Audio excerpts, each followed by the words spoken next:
2022년 12월 26일 북한 무인기가 우리 영공을 침범한 사흘 뒤 윤 전 대통령은 대전 국방과학연구소를 방문했습니다. 박선원 더불어민주당 의원이 확보한 제보에 따르면 윤 전 대통령은 이때 복수를 언급합니다. 전시된 무인기를 가리키며 우리도 북한에 복수할 수 있게 저런 무인기를 100대쯤 만들라고 했다는 겁니다. 그 직후인 2023년 1월 4일 윤 전 대통령은 무인기 대책회의도 주재합니다. 추미애 민주당 의원에 따르면 이 회의엔 이종섭 당시 국방장관과 김용현 경호처장, 김태효 국가안보실 1차장, 김승겸 합참의장, 엄동환 방사청장 등이 참석했습니다. 그날 윤석열은 유독 화를 많이 냈다고 합니다. 이종섭 장관은 속된 말로 많이 깨졌다고 하고 회의 도중에 엄동환 방사청장 등은 쫓겨났다고 합니다. 당시 윤 전 대통령은 방호체계 얘기하는 건 시간 낭비다. 북이 5대 보내면 우리는 20대 정도 대응하는 게 필요하다. 드론으로 요격하는 게 가능하냐며 무인기 제작을 지시했습니다. 지시는 한꺼번에 1000대 만들지 말고 100대 정도씩 순차적으로 만들어라. 연구 개발비를 투입하라는 등 구체적이었습니다. 윤석열이 그러면서 드론 킬러 드론이라고 하자라고 합니다. 모두 일어서서 박수를 쳤다고 합니다. 그 이후 관계 기관들은 부산하게 움직이고 2023년 2월 10일 방사청은 무인기 제작 사업을 핵심 기술 정책 지시 과제로 선정했습니다. 그 과정에서 타당성 검토는 제대로 이뤄지지 않았습니다. 단지 대통령이 100대쯤을 말했다는 이유로 100대로 정했고 정식 납품 절차가 아닌 연구개발 예산을 대충 투입해 제작이 이뤄졌다는 게 관련자들의 증언입니다. 이렇게 제작된 무인기는 드론 사령부를 거쳐 평양으로 투입돼 북한 도발을 유도했다고 의심받고 있습니다. 특검도 윤 전 대통령이 대수까지 지정해 지시를 내렸다는 증언을 확보하고 조사를 이어가고 있습니다. JTBC 박사라입니다. 네, 윤 전 대통령이 이렇게 버티고 있는 사이 내란 특검은 유엔사에 공문까지 보내며 외환죄 수사에 공을 들이고 있습니다. 우리 군이 북한에 무인기를 보내면서도 유엔사에 미리 알리지 않았다면 정전협정 위반에 해당할 가능성이 있다고 보는 겁니다. 김혜리 기자의 단독 보도입니다. 북한은 지난해 10월 평양에 추락한 무인기 잔해 사진을 공개했습니다. 반드시 대가를 치러야 할 엄중한 군사적 공격 행위이다. 우리 군이 운용하는 무인기와 외형이 비슷하다며 북측 영공을 무단 침범했다고 주장했습니다. 이에 우리 군은 대응할 가치가 없다고 일축했습니다. 북한의 일방적 주장에 대해서 확인할 가치도 없고 대꾸할 가치도 없다고 말씀드리겠습니다. JTBC 취재 결과 내란 특검은 최근 이 사건과 관련해 유엔군 사령부에 협조 공문을 보낸 것으로 파악됐습니다. 유엔사는 남과 북의 정전협정 준수 여부를 감시하는 역할을 하는데 평양 무인기 의혹이 불거진 후 유엔사가 취한 조치나 조사 내용이 있다면 알려달라고 한 겁니다. 북한 주장처럼 무인기가 우리 군이 보낸 것이라면 우리 군은 유엔사나 한미연합사에 사전에 통보하거나 승인을 받았어야 합니다. 특검은 이런 과정이 생략됐을 거로 보고 무인기 침투가 정전협정 위반에 해당할 가능성을 들여다보고 있는 걸로 파악됐습니다.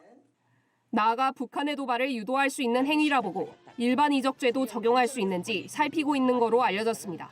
다만 특검은 아직 유엔사 측 회신은 받지 못한 것으로 전해졌습니다. 데릭 맥컬리 유엔사 부사령관은 지난 8일 해당 의혹에 대해 계속 조사가 이뤄지고 있다고 밝힌 바 있습니다. 윤석열 전 대통령 측은 무인기를 보내는 것까지 대통령에게 보고하지 않는다며 보고받지 못했다고 일관되게 진술했다고 했습니다. 이런 가운데 어제 군 관련 시설 24곳을 전방위 압수수색한 특검은 이틀째 수색을 이어갔습니다. JTBC 김혜리입니다. 최근 현역 장교로부터 지난해 10월과 11월 사이에 드론을 5번 이상 보냈다라는 진술을 확보한 것으로 전해졌습니다. 근데 이제 공교롭게 시점을 맞춰보면 당시 대통령 부인의 의혹이 확산되던 그 시기와 맞물린다라는 게 지금 언론에서 의구심을 가지는 지점이거든요. 2024년 9월을 보면 명태균 게이트 확산됐죠. 또 창원지검에서 관련 압수수색이 있었고요. 또 그 다음 달에는 디올백 의혹 무혐의 처분을 했고 도이치모터스 주가 조작 의혹에 대해서 불기소 처분을 해서 많은 여론의 비판이 있었습니다. 그리고 전직 대통령과 명태균의 통화 내용도 공개가 됐었죠. 그리고 11월에 명태균, 김영선 두 인물의 구속 수감 소식이 있었고 비상계엄 선포가 있었는데 이런 한 2달여 동안에 5번 이상 드론을 날렸다. 그래서 이른바 김건희 리스크에 대한 악화된 여론을 뭔가 전환시키기 위한 것이 아니냐라는 의심을 하는 언론들이 꽤 있어요, 지금. 그러니까 그것이 종합적으로 좀 보면 저는 그것도 지금 말이 된다고 생각하거든요. 왜냐하면 12월 3일 개엄 날에 경찰청장이 뭔가 개엄 왜 했냐, 이 원인에 대해서 뭔가 사적인 이유로 보였다. 이런 얘기들을 하기도 했지 않습니까? 뭔가 이제 좀 맞아떨어지는 측면이 있고 이것이 만약에 진짜 사실이라고 한다면 국민들은 위험에 처해진다 하더라도 자기 부인을 살리면 된다라는 이런 생각에서 이거를 설마 했을까라는 생각이 들 정도인데 보면 2024년 5월 달부터 오물풍선이 이제 날아오기 시작하거든요. 그리고 24년 9월에 김용현 전 경호처장이 국방부 장관이 됩니다. 그리고 난 다음에 오물풍선의 어떤 이렇게 방향이라든가 아니면 더 개수라든가 이런 것들이 훨씬 더 많이 날라오는데 문제는 우리나라가 그때 북한에 날라왔던 것보다 2배 이상을 더 보냈다는 겁니다. 그리고 지금 드론과 관련돼서는 보통 2차례 정도 날렸다 이렇게 지금 알려지고 있습니다만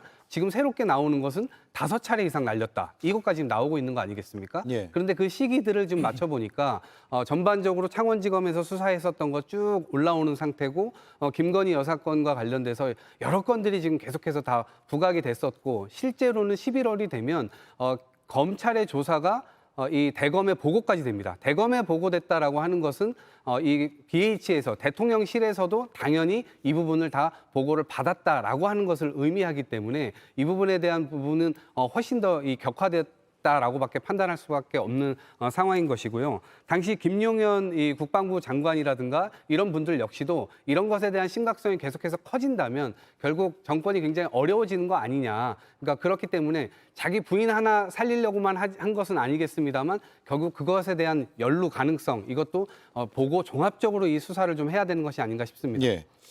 동아일보 보도에 따르면 평양 드론 침투는 부의 지시라고 들었다. 북한이 무인기에 적대적 발표를 한 것을 보고 부의가 좋아했다고 들었다. 라는 진술 내용도 있습니다. 이런 진술을 바탕으로 시점들을 쭉 정리해 보면 뭔가 석연치 않다라는 생각은 충분히 할 수 있을 것 같은데 어떻습니까, 김윤영 의원? 물론 지금 의구심을 가질 수 있는 정황도 있고요. 그리고 실제로 12월 3일 날 계엄을 했기 때문에 저희가 이런 의혹을 가질 수 있다고 생각을 합니다. 하지만 그럼에도 불구하고 저는 이 내외환죄 같은 경우는 굉장히 신중하게 접근할 필요가 있다고 생각을 합니다. 가장 큰 이유는 이 외환죄가 북한에 대응하는 과정에서 일어난 일이지 않습니까? 저희가 대북 관련돼서 어떤 정책을 펼치나 방향성을 제시할 때 북한의 도발에 대해서 국군 통수권자가 대응하는 방향성에 대해서 자칫 잘못하면 앞으로 향후에 있는 국군 통수권자들이 북한에 대한 도발에 대해서 대응할 때 위축될 수도 있는 상황이기 때문에 굉장히 신중하게 봐야 된다고 생각을 합니다. 거기다가 김건희 여사 수사에 대한 정황도 있지만 동시에 더불어서 당시 북한은 무인기 도발도 했고 오물풍선 도발도 했었습니다. 거기다 특히 2024년 10월 달 같은 경우는 북한의 오물풍선이 GPS를 탑재해서 정확하게 용산 대통령실에 떨어뜨린 행위까지 했었거든요. 북한의 도발 수위가 상당히 강경해졌기 때문에 저희가 좀 더 신중하게 볼 필요가 있다. 거기다가 대통령이 드론을 직접 지시했다고 하는데 그 부분도 맞는 부분이지만 저희가 상식적으로 생각했을 때 북한의 그러니까 상공에 우리나라의 무인기를 보낼 때 국군 통수권자의 지시가 아니고서야 밑에 있던 일반 국방부에서 지시를 받고 할 수 있다. 그것도 말이 안 되지 않습니까? 그러니까 저희가 조금 더 이 외환죄 같은 경우는 조금 더 신중하게 좀 수사를 지켜볼 필요가 있다. 저는 그렇게 국가 안보적 상황을 종합적으로 좀 고려를 해봐야 된다. 그런 의견이시네요.